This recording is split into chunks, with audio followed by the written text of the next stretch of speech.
Hello friends.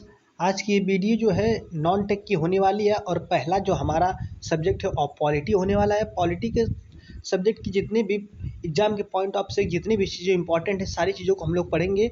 लेकिन आज हमारा पहला वीडियो है तो इसमें हम लोग सिर्फ केवल संविधान क्या है और कैसे क्या इसमें चीज़ें हैं उसके बारे में समझेंगे और जो है आगे हम लोग इसका डिस्कशन करेंगे। तो सबसे पहले देखिए संविधान की बात की जाती है। तो देखिए जो संविधान है भारत का, आप सभी लोगों को पता है कि जो भारत का संविधान है वो लिखित संविधान है और ये एक तरह से बहुत ही बड़ा संविधान है। हमारा जो सबसे बड़ा संविधान हम लोग कह सकते हैं और इसको बनने में दो 2 साल 11 महीने और 18 दिन का समय जो है हमारे संविधान को बनने में लगा था। और संविधान जो है हमारा 26 नवंबर 1950 यानी कि 26 नवंबर 1949 यानी कि 1949 को बनकर तैयार हुआ और इसे जो है और संविधान को 26 जनवरी 1950 यानी कि 26 जनवरी 1950 को जो है लागू किया गया था। तो और इसे बनने में कुल जो है 2 साल 11 महीने और 18 दिन का समय लगा था।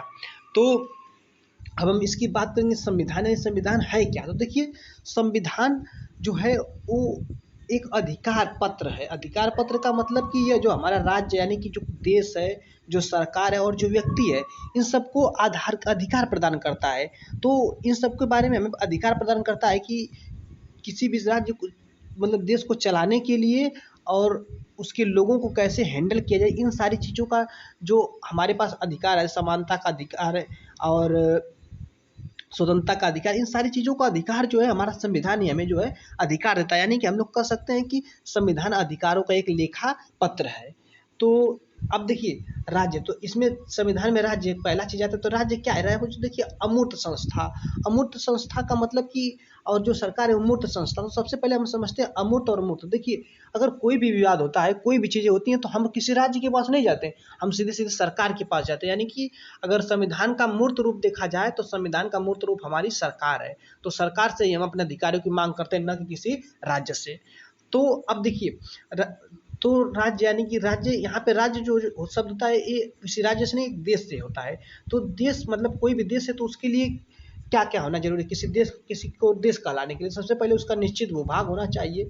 दूसरा उसमें निश्चित जनसंख्या। अगर अगर आपसे कोई कह दे कि चंद्रमा पे आप किस राज्य के हो, चंद्रमा किस राज्य में, तो मतलब जब चंद्रमा पे कोई निश्चित जनसंख्या है या नहीं है तो वहाँ के मतलब क्या राज्य, तो मतलब कोई भी देश या राज्य किसी जनसंख्या से होता है तो उसकी जनसंख्या होनी चाहिए, सरकार होनी चाहिए और संप्रभुता। संप्रभुता का मतलब वो किसी का गुलाम नहीं होना चाहिए। जैसे 1947 से पहले क्या हुआ, जब हमारा देश 15 अगस्त 1947 पहले आज़ाद नहीं था तो वो एक अंग्रेजों की कॉलोनी था, न कि कोई देश था।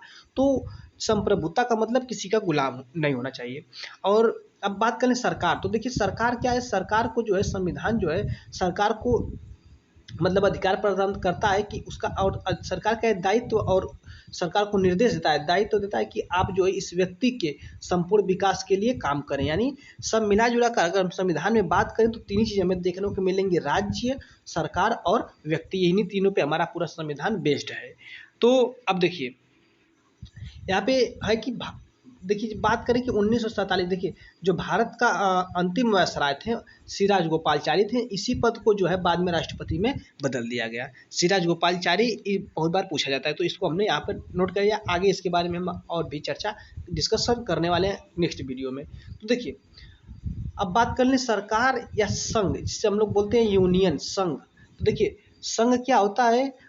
देखिए संघ में एक यूनियन होता है और एक फेडरेशन होता है। फेडरेशन की भी हिंदी आप लोग जानते हैं संघ ही होती है। लेकिन भारत जो हमारा कैसा देश है, ये संघ है यानी यूनियन है। यूनियन में देखिए क्या आता है, केंद्र आता है, फिर केंद्र शासित प्रदेश आते हैं और राज्य, ये तीनों जो है संघ यूनियन के अंग हैं। तो अब बात कर लें, देखिए जो केंद्र है उसकी एक कार्यपालिका है, विधायिका है और न्यायिका है। इसको केंद्र को 3 अंग हैं और राज्य के भी 3 अंग हैं, कार्यपालिका, विधायिका और न्यायिका। तो सबसे पहले देखें कार्यपालिका में हमारे राष्ट्रपति हैं, मंत्रिपरिषद यानी कि पीएम यानी प्रधानमंत्री भी हैं और महान न्यायवादी हैं। और जो केंद्र की विधायिका है उसी का नाम है संसद। यानी संसद क्या है? संसद केंद्र की विधायिका है। न्यायिका में आप लोग समझते हैं कि न्यायालय वगैरह है। और अगली चीज़ है राज्य। राज्य की भी एक कार्यपालिका है, विधायिका है और न्यायिका है। तो राज्य की जो कार्यपालिका है उसमें राज्यपाल आते हैं, मुख्यमंत्री आते हैं और महाधिवक्ता आते हैं। और जो राज्य की विधायिका है उसी का नाम है विधानमंडल, यानी कि संसद जो है वो केंद्र की विधायिका का नाम है और विधानमंडल राज्य की विधायिका का, और अगली चीज आती है न्यायिका। अब देखिए जो हमारी सांसद है यानी केंद्र की विधायिका, उसके 3 अंग हम देखते हैं। पहले देखिए राष्ट्रपति देखेंगे, राष्ट्रपति हैं, फिर है उसके बाद लोकसभा, और इसको जो 3 अंगों में बांटा गया है जो केंद्र की विधायिका है, राष्ट्रपति, लोकसभा, राज्यसभा। तो लोकसभा में देखिए, लोकसभा को हम लोग बोलते हैं प्रथम सदन, क्योंकि यहाँ पर जो है हमारे द्वारा चुने हुए, यानी हम वोटिंग करते हैं, हम वोटिंग जिसको करके यहाँ पे बैठाएंगे वो लोकसभा में जाता है। और राज्यसभा जो है द्वितीय सदन है, क्योंकि यहाँ पे अप्रत्यक्ष तरीके से हम लोग यहाँ पे वोटिंग नहीं करते हैं। इनको जैसे राज्यपाल हुआ और राष्ट्रपति हुआ, इन सब की नियुक्ति हम लोग नहीं करते हैं। इन सबको जो है, इन सब की जो नियुक्ति है हमारे जो है जब जिनको हम लोग चुन के जो है संसद मतलब लोकसभा में भेजते हैं, वही लोग जो है इनका जो है चुनाव करते हैं। और इसको बोलते हैं निम्न सदन, क्योंकि इसका विघटन होता रहता है, और इसको बोलते हैं उच्च सदन, क्योंकि इसका विघटन नहीं होता है, 2-2 साल पे लोग बदलते रहते हैं। और देखिए लोकसभा में इस समय जो सीटें की संख्या है वो 550 है। इससे पहले 552 सीटें थी, लेकिन जो हमारा 104वां अबेटमेंट हुआ, यानी 4वां संविधान संशोधन हुआ जो 104वां, तो इसके तहत जो एंग्लो इंडियन के, यानी कि देखिए 550 सीटें में से 530 सीटें तो आपके राज्य से आती हैं और 520 सीटें जो है यहाँ से केंद्र शासित प्रदेश से आती हैं। तो जो 2 सीटें थी वो एंग्लो इंडियन का था, जिसको राष्ट्रपति चुनाव करके भेजते थे, एंग्लो इंडियन का। तो इसका कंसेप्ट जो है अब खत्म कर दिया गया है। तो हमारे पास 585 सीटें जो है लोकसभा में बची हैं, और उसमें से जो है 545 भरी गई हैं।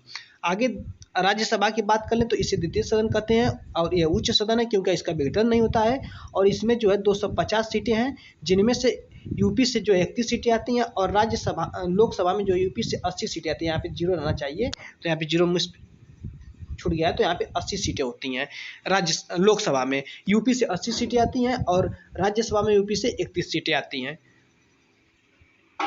अब देखिए बात कर लें विधानमंडल, तो विधानमंडल क्या है? राज्य की विधायिका। राज्य की विधायिका का नाम विधानमंडल मतलब राज्य की विधायिका। तो देखिए राज्य की विधायिका को 2 भागों में बांटा गया है, विधानसभा और विधान परिषद। अब देखिए विधानसभा तो लगभग हर राज्य में देखने को मिलती है, लेकिन विधान परिषद जो है बहुत ही कम मिलता है। और यूपी की विधानसभा में 404 सदस्य हैं, और विधान परिषद में यूपी में 100 सदस्य हैं। अगर कोई भी विधान अगर सभा से कोई भी मतलब कुछ भी पारित होता है, तो इसको जो है ये विधान परिषद 3 महीने तक रोक सकती है, उसके बाद वो जो है लागू हो जाता है। और यदि वही की फाइनेंशियल यानी कि कोई वित्त वगैरह वित्तीय लेखा अगर कोई पारित किया गया है, तो इस पे जो है हस्तक्षेप नहीं कर सकते विधान परिषद। अब बात कर लें केंद्र राज्य संबंध, तो केंद्र राज्य संबंध देखिए कैसे कैसे जुड़े हैं। तो हमारे केंद्र राज्य जो है यानी कि केंद्र और राज्य जो है वित्तीय यानी कि पैसे से जुड़े हैं, प्रशासन से जुड़े हैं, आपातकालीन स्थिति के द्वारा, और विधायी यानी कि कानून व्यवस्था के द्वारा, यानी इन चारों के द्वारा जो है जुड़े हुए हैं। यानी कि हम कह सकते हैं कि हमारे जो राज्य, कोई भी राज्य केंद्र से जो है और न्यायालय से सबसे जुड़ा, यानी जो कह सकते हैं कि भारत को जो इस प्रकार से मतलब बनाया गया है, भारत का संविधान की मतलब सभी लोग एक दूसरे से जुड़े हों। कोई भी इंडिया में कोई भी स्वतंत्र नहीं है कि वो कुछ भी कर ले, ऐसा कुछ नहीं हो, सब किसी न किसी से जुड़े हैं। तो आई होप आप लोगों को ये वीडियो पसंद आया होगा। यदि वीडियो पसंद आता है तो आप लाइक कर दें, और हमारे चैनल को सब्सक्राइब कर दें, और ज़्यादा से ज़्यादा लोगों को शेयर करें, ताकि वो भी इस तरह की जो है वीडियो को इन्फॉर्मेशन को ग्रहण कर सकें। और थैंक यू।